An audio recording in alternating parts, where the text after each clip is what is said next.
"27 tanda merah. Sore ini, Faras dan Sofika baru tiba di rumah.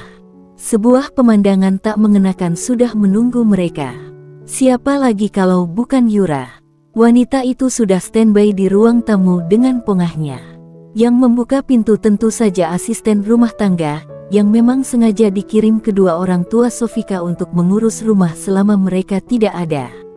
Dan Yura tentu saja sudah tahu akan kepulangan Faras dan Sofika dari Faras yang sengaja menghubunginya. "Ih, kangen banget deh sama kamu." Dengan manja dan tak tahu malu wanita itu berkata. Dia sudah berdiri dengan tangan merentang hendak memeluk prianya. Suami orang. Tapi, Faras refleks mundur beberapa langkah guna menghindar. Membuat Sofika tersenyum penuh kemenangan. Kemudian dia pergi setelah menyapa Yura sebentar dengan nada penuh ejekan. "Yang punya rumah baru sampai, tapi kamu udah nangkring aja di sini. Siapa yang memberitahumu kepulangan kami?" Matanya melirik ke arah Faras. Faras tersenyum kecut dan salah tingkah. Karena memang dia yang menginfokan. Mendengar ucapan Sofika, Yura merasa kesal sendiri.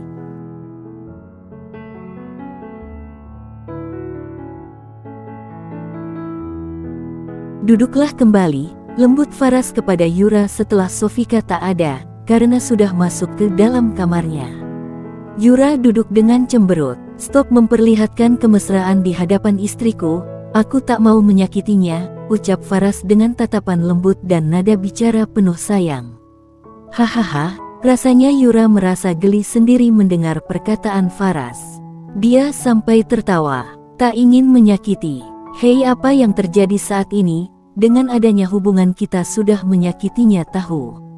"Aku wanita bisa memahami hal itu," tutur Yura tak berpikir saat bicara.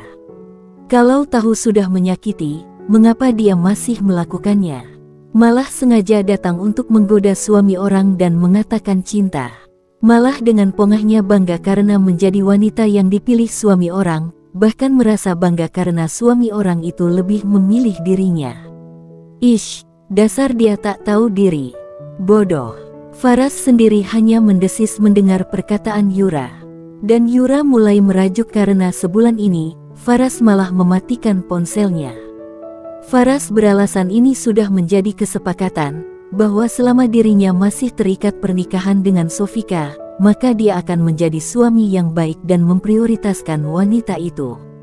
Jadi bersabarlah sampai kita benar-benar bersama. Sampai aku dan dia berpisah.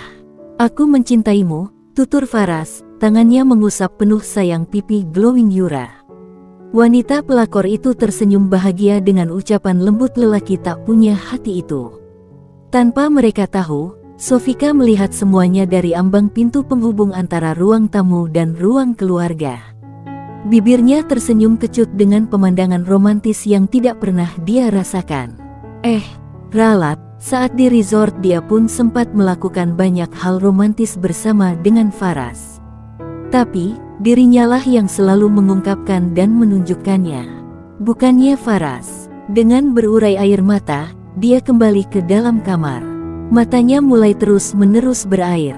Sekuat apapun Sofika di hadapan Faras dan semua orang, nyatanya dia tetaplah wanita lembut hati yang akan menumpahkan segalanya dengan air mata agar perasaannya lega.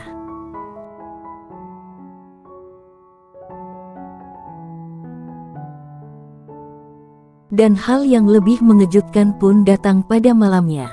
Tepat setelah kepulangan Yura, sekitar jam 10 malam, entah apa saja yang sudah mereka lakukan, karena Sofika memilih mengunci diri di dalam kamar. Tok tok tok, Faras mengetuk pintu kamar, karena memang Sofika kunci. Dengan malas, Sofika membuka pintu. "Ada apa?" tanyanya malas, dari balik pintu. "Buka, aku mau masuk kamar." Mengantuk, jawab Faras dengan nada jengkel. Ceklek, Sofika membuka pintu. Dia memindai suaminya dari atas sampai bawah. Masih mengenakan pakaian sebelumnya, dengan raut wajah bercahaya tanda penuh kebahagiaan. dan yang menjadi fokus Sofika adalah bagian lehernya. Ada tanda merah kecil di sana. Sofika mendekat, kemudian memperhatikan tanda merah itu. Dadanya bergemuruh, hatinya berdenyut nyeri. Dia tahu tanda apa itu. Ini apa? Kamu berzina dengan wanita pelakor itu. Di rumah ini, keterlaluan. Cecar Sofika tajam penuh penekanan. Faras gelagapan. Mana ada seperti itu. Jangan ngaco kamu. Jangan fitnah. Faras mulai tersulut emosi. Ini apa? Ayo berkacalah. Sofika menarik tangan suaminya itu ke hadapan cermin dan menunjukkan tanda merah itu. Lihatlah. Jari telunjuk Sofika menunjuk ke arah leher dengan tanda merah di leher suaminya. Faras memperhatikan, kemudian menyentuhnya dengan jari. Ini tanda kecupan. Aku tahu itu. Raung Sofika sakit hati. Iya itu benar, aku Faras. Tapi ini tak seperti yang kamu bayangkan. Kami tidak berzina, kami hanya... Faras tak melanjutkan perkataannya guna menjaga hati Sofika. Hanya apa? Dengan tatapan tajam Sofika bertanya. Hanya berciuman saja, dan sedikit. Faras yang polos atau entah bodoh malah benar-benar menjawab pertanyaan Sofika. Meski dia sempat diam tak melanjutkan perkataannya. Sedikit apa? Cecar Sofika kembali, yang malah semakin penasaran dengan perkataan Faras. Padahal, dia sadar betul jika jawaban suaminya itu akan lebih menikam hatinya. Sedikit, grepe-grepe, hehehe, jawab Faras salah tingkah. Pipinya memerah saat ingat apa yang dia lakukan dengan wanita itu di ruang kerjanya, sambil membahas pekerjaan.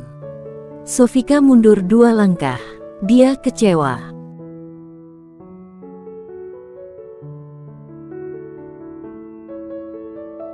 Apa yang kamu lakukan itu sudah zina Faras.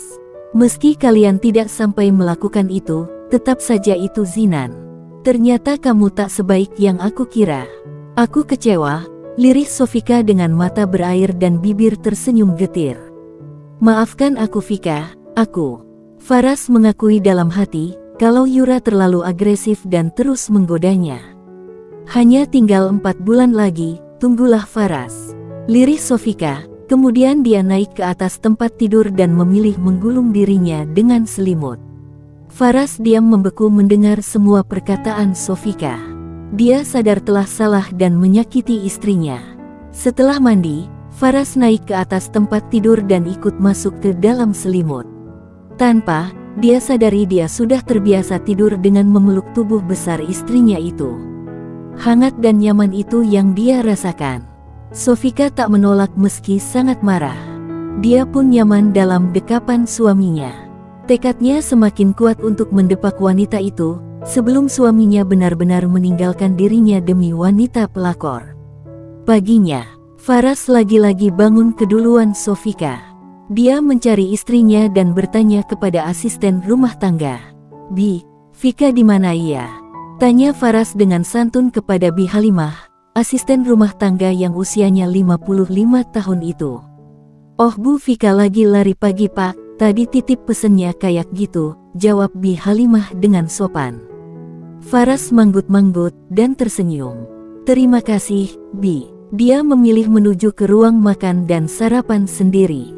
Usai sarapan dia menuju ke kamarnya untuk mengambil tas kerja, dan terkejutlah dia melihat istrinya berurai air mata di atas kasur dengan masih memakai setelan larinya. Setelan training warna biru putih. Vika kok aku enggak lihat kamu masuk. Dan kenapa menangis? Faras menghampirinya, dia yakin istrinya menangis masih melanjutkan yang semalam.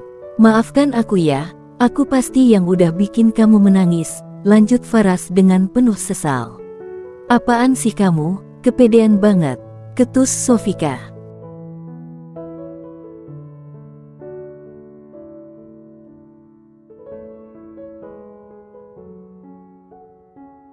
Faras jadi bingung. Sofika menunjukkan ponsel yang dipegangnya.